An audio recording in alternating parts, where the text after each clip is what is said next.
I, the man with the clipboard. No one paid much attention to Elias Eli Durant. He was the kind of man who blended in, mid-40s, steel gray beard, worn boots, and a weathered clipboard always in hand. A dock worker at Port of New Orleans, Eli had been punching the clock for nearly a decade.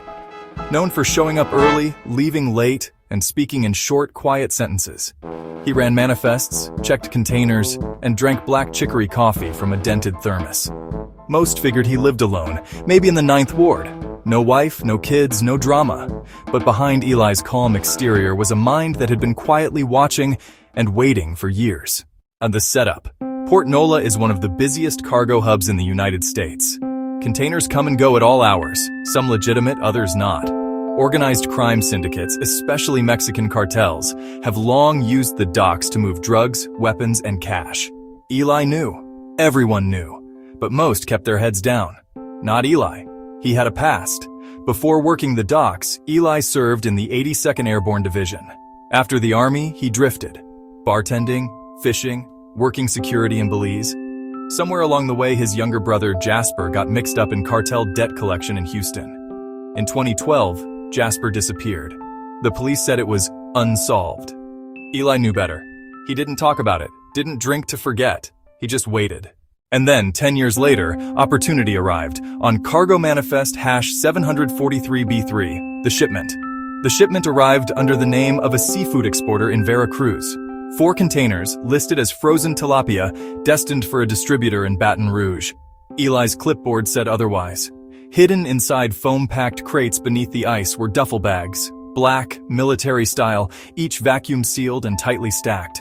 Inside, $20 million in clean cartel cash, meant to be laundered through fake seafood invoices and rerouted into Gulf Coast real estate.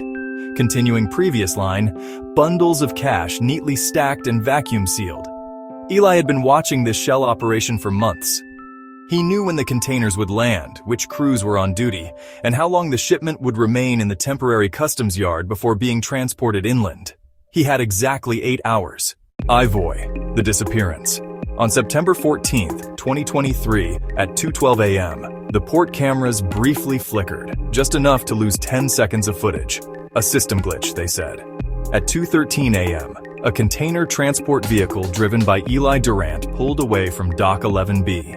Unlogged, unauthorized, and unseen. The container was rerouted to a decommissioned storage lot near Algiers Point, a place long forgotten by port authorities. By 4:45 a.m., the container was gone. At 6 a.m., Eli's shift ended like any other. He left through the east gate. He waved to security. He smiled, and was never seen again. The discovery. The missing container wasn't noticed for almost 24 hours. Port officials assumed it had been processed early. By the time the discrepancy was flagged, the shipping records had been tampered with, logs edited, and internal GPS trackers scrambled. The container's serial number, USMX 2074743, was digitally erased. Only when the shell company in Veracruz called to verify delivery did things unravel. The DEA was alerted. The cartel, specifically the Los Valientes faction, found out days later. Spanish discussion subtitled, and suddenly everyone wanted Eli Durant. 6. The hunt. The FBI began interviewing co-workers. They found his locker empty, apartment cleaned out. Landlord said he'd given notice 2 weeks prior, claimed he was moving back to Georgia to help an ailing uncle. Except, there was no uncle. And the Georgia address he left? Burned out husk of a trailer destroyed by fire in 1998. Digital forensics found nothing. No credit card activity, no phone pings, no utility signups, no social media. The man had vanished. 7. The cartel response. Los Valientes doesn't forgive. They believed the money had been stolen by a rival crew. Within a week, 2 dock supervisors were found shot in their cars, execution style. A customs agent in Baton Rouge disappeared. Her body later surfaced in the Mississippi River. A known smuggler was tortured in his Metairie home, then set on fire in front of his family. The message was clear. Return the money or more bodies drop. But the message never reached Eli, because Eli had never planned to return. 8. The legend begins. Whispers began in bars around Chalmette and Bellechasse. They said a man had come into Café du Monde late one night, paid in cash, tipped $200 on a $12 order, and vanished into the fog. Others said they saw a figure on a shrimping boat headed south, way past Grand Isle, into waters no one charts anymore.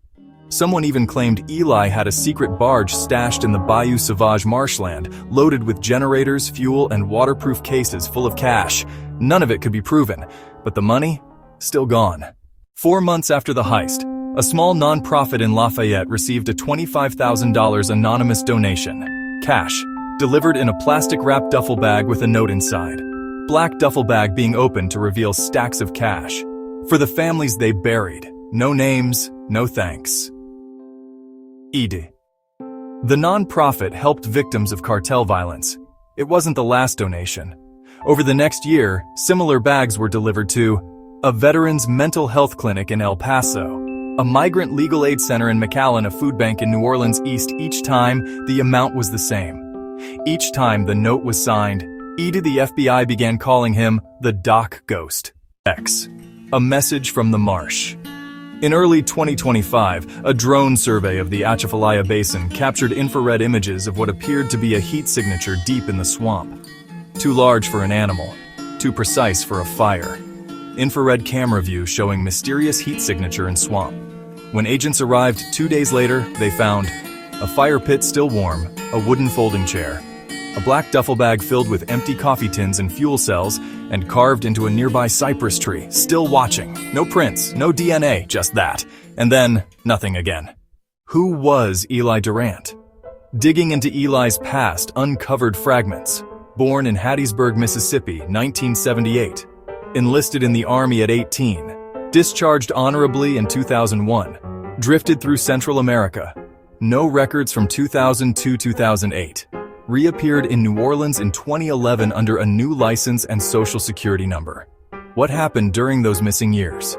One theory suggested he had worked with anti-narcotics forces in Guatemala, possibly even with CIA front operations. Others believed he had once been captured by a cartel and escaped, but there was no proof.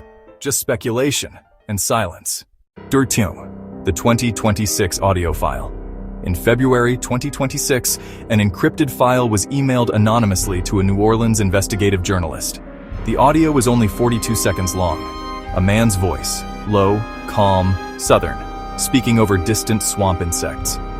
They took Jasper in a 12. He owed them $10K. They made an example of him, cut him up, fed him to pigs in Reynosa. I gave them time to forget, and then I took everything. $20 million. You know what you can build with that? You can erase ghosts, or make new ones. They ain't gonna find me. They're still looking in the dark. I live in the fog. The email vanished within minutes of opening. 13.3. The final sighting. A shrimp boat captain swears he saw a man resembling Eli off the coast of Bay Palm d'Or, steering a small flatboat toward an abandoned oil rig retrofitted with solar panels. Small boat moving across Gulf waters toward distant structure, abandoned offshore oil rig with solar panels visible on platform. He said the man waved, had a clipboard on the dash, smiling. Then he disappeared behind the fog line. Epilogue. The money trail. As of 2027, none of the $20 million has been recovered, but over $1.8 million has been anonymously donated to charities, relief efforts, and community organizations across the Gulf. Each duffel bag has the same scrawled note. Not mine, never was, but maybe now it helps. Eid, and still, every year on September 14th exactly at 2:12 a.m., a transmission blips for 10 seconds on a forgotten maritime frequency once used by the Port of New Orleans. No voice, just static, and then one phrase, Morse code for Jasper,